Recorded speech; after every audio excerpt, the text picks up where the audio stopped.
get used to it because you're not a freshman anymore. You don't call me every day because she's like, I gotta get used to not hearing from you day to day. I'm like, yeah, I'm good. I'm still alive and breathing. Like, you would know if something was wrong. I'm not calling, so Yeah. that's a good thing. I confide in my sister. She's like the rock and stone. I definitely got to learn a lot from her mistakes in life. Like, I'm not doing that. I'm not doing that. Like, you got tarot cards? No, You're that like, doesn't. no. Look, no, I'm good. Look, I'll vicariously live through you. And it might sound dorky to say, but I definitely look into my niece a lot. Kennedy, she's like 4. Right. She's awesome. Like, one day I go to ask her, like, oh, well, what do you think I should do after school? Like, should I go to grad school or become a flight attendant?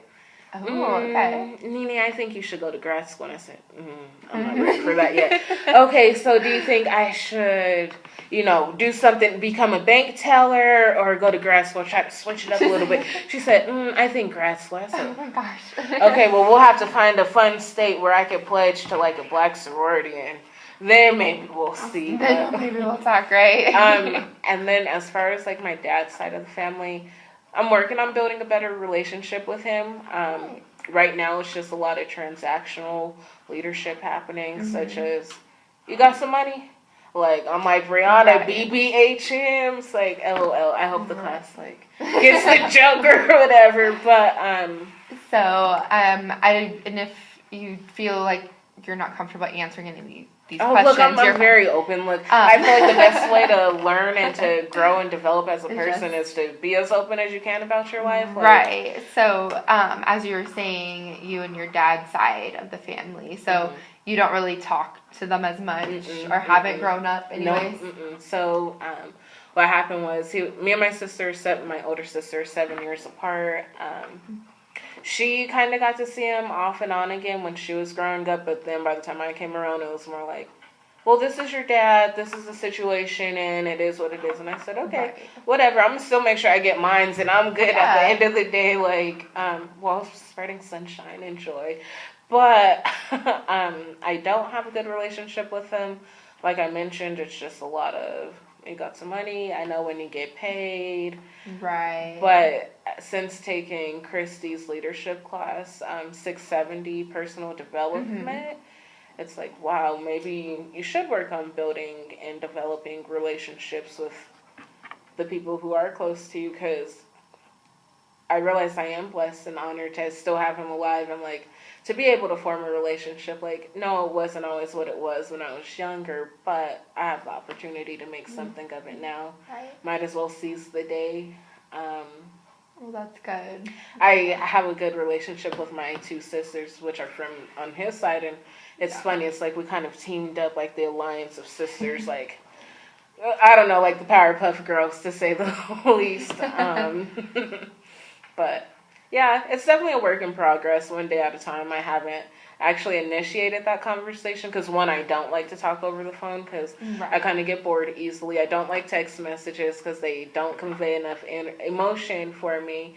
So I'm just waiting for that time we can actually sit down and have a real adult conversation. Well, good. Because I'm still a child at heart. Like, I'm still hot-headed and will pop off at the mouth like, oh yeah, well, and it's like, ooh, that might have done more damage than good, but oh well. Right. No, I completely understand. With that, I guess next question I have is, what events in history have helped shape the attitudes and beliefs for you, your family, people of heritage, descent? I would have to say slavery, and then everything in between, and then the honor to see a black president in office for 2 terms back to back, like, definite pivotal moment in America's history. Like I said, a lot of the older generation were stuck in their, very stagnant in their old way of belief that we're going to be suppressed for the rest of our lives and oppressed, and nothing's ever going to happen. And I don't know, for anybody who was alive to see that moment, like, what a humbling experience to know that, like, pregnant women used to get clubbed, police officers used to hang people by their thumbs, and just do all types of sadistic forms of treatment to people, and I'm like, one, like, I don't know, like, one, like, geez, we've come a long way, but I still also feel like history repeats itself, and we're going through like a same civil rights movement, just a different name. Instead of civil rights, we titled it as a Black Lives Matter movement, and Right.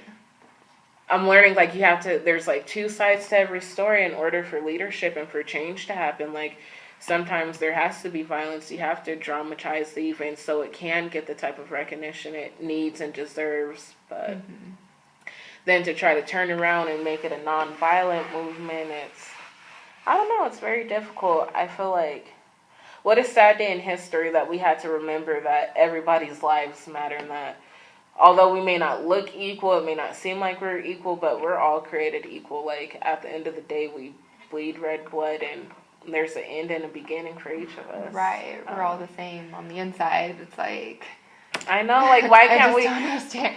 In retrospect, I kind of feel like the millennials we're slowly getting it. Like, I believe we're the most interracial diverse, like, culture that there is, and I think that's dope. Like, I think it's dope when both cultures take the time to get to know one another's families, because there's a lot of it's just a different culture. Like, you know, certain things that one culture does another one might not do. It's like, it could be a culture shock, but get over it and move on if you truly, how much do you love somebody? Right. And so, as you were saying with the millennials helping at least change this world, what would you like to see in your time on Earth? I would like to see a lot of things happen. First and foremost, I would like for us to see, excuse me, that was a little gross. But I would like us to see that global warming's a big issue, that it's hot. Look, literally, it's a hot topic that we all need to start talking about, because, like I say, it won't matter on your race, your gender, your age, your size. We can't outrun, climate change. We can't outrun running out of air and just simple resources, like, but as millennials, I would like us to be the change that in the world that everybody has always talked about seeing, like, getting to the point where we don't feel the need to resort to violence. We can sit down and have conversations. Like, yeah, they're difficult. You're going to have butterflies. But a lot of times in situations, I just feel like it's a lot of miscommunication. Hopefully we become the most effective communicating, generation? Yeah. Do you think communication is going to be, like, a big key part of, like, what happens in the world? I mean, it could be with literally any issue, such as, like, global warming, such as wanting to stop racism even still to this day, which will be a continuing battle. Right, which is so silly. Like, I think it's just a lot of people beating on their big old monkey chests, being able to say, like, I'm superior, like, it's a power thing, like, and I can see both sides of it, but at this point in time, I'm like, it doesn't matter as long as the basic needs are being met. And absolutely, I would just like to see a point where we don't have to worry about poverty, and I don't have to see people on the corner of Serves or Walgreens with their family with nowhere to go. Like, it's even a local problem here in Hayes, and if you don't see the problem, you are the problem. Like, absolutely. Like, and I didn't mean to get all like aggressive on you guys, but it's absolutely true.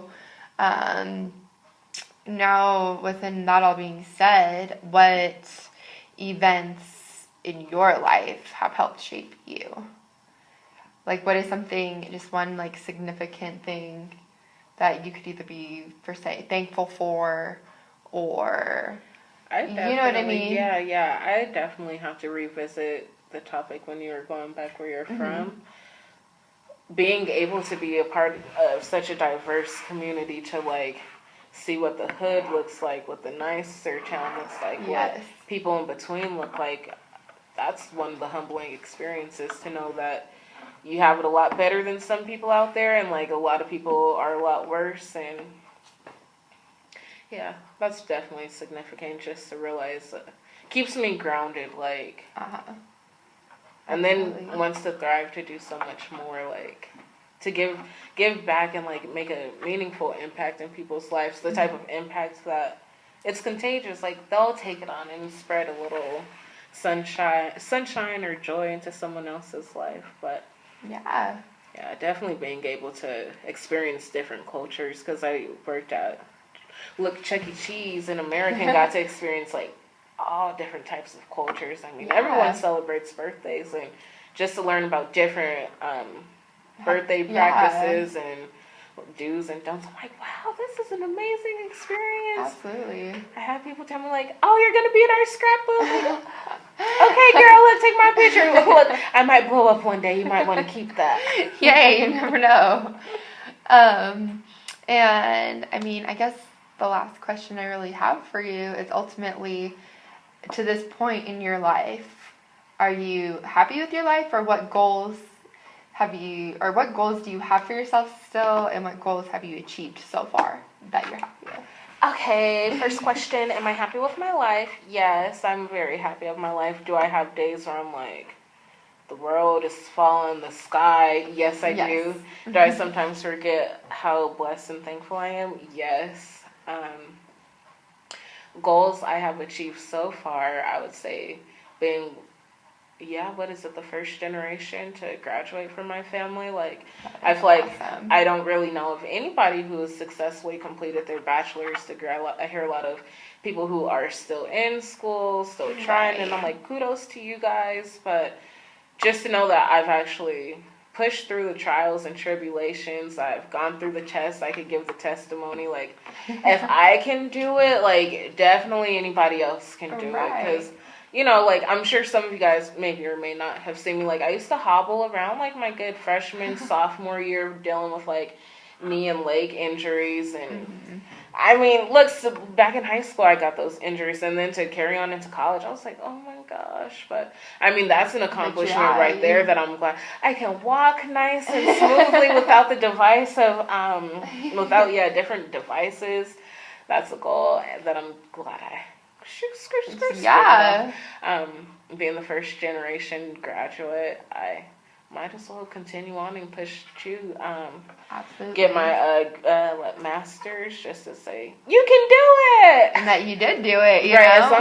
As long as I could get. Ooh, and then future goals, I would say finding an employer who will pay for my education, so I won't have to worry about student loans.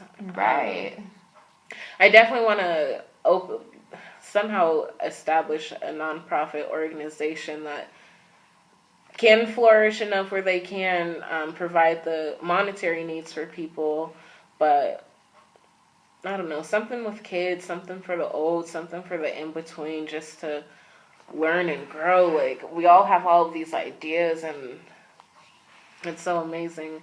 I just have future goals of, building the most impactful nonprofit organization out there, because it's a collaboration of a little bit of everything. Like, we were able to build those bridges and to network enough that, the millennials did it.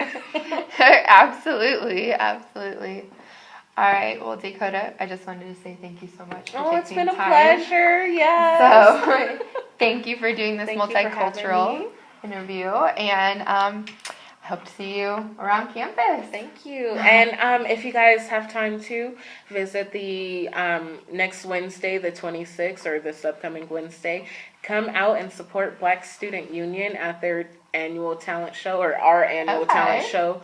April 26th from 7 to 9:30 in Beach Schmidt, Sheridan Hall. Bring your talent, bring no talent. We're just here trying to have fun before finals. Absolutely. Yeah. All right. Thank you. Thank you.